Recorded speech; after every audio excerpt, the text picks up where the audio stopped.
जिसे प्रदेश के मुखिया ने कभी पलट करके देखने की कोशिश नहीं की।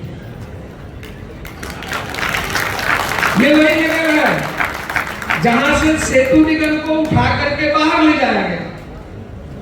ये वही जगह है जहां से 4 कार्यालय के मैं विस्तार नहीं करूंगा। ये तो ऐसा है कम समय में धान का रेट, बोनस, अंतर की राशि, ये धन्य है विष्णुदेव साय सरकार को कि 8 महीने में 13 करोड़ रुपया केवल राजनांदगांव के लिए फिर से उन्होंने दिया। मैं माननीय उप मुख्यमंत्री अरुण साय जी को धन्यवाद देता हूं। ये विशेषता है, केवल 8 महीने में 13 करोड़ आना छोटी मोटी बात नहीं है। भाइयों बहनों, जंगल में मोर नाचा किसने देखा, बताना पड़ता है। और नेकी कर दरिया में डाल, ये राजनीति में नहीं चलती। नेकी कर और फेसबुक में डाल, नेकी कर और व्हाट्सएप में डाल, नेकी कर और ये मोबाइल में डाल।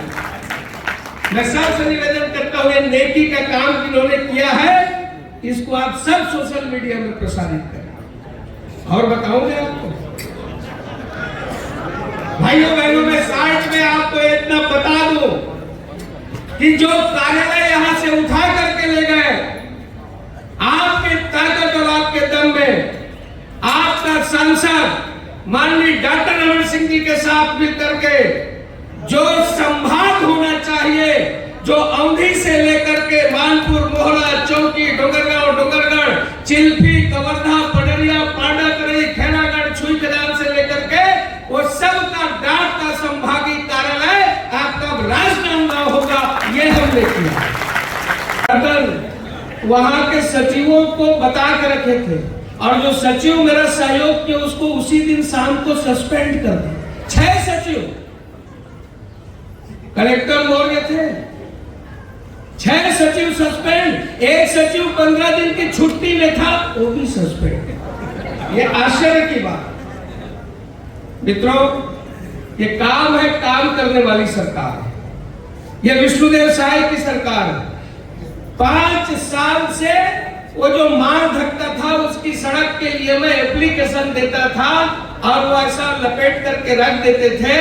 अभी जाकर के शानदार चमचमाती सड़क बन चुका है, माल धक्का भारी डाला में शिफ्ट हो चुका है और ये है काम।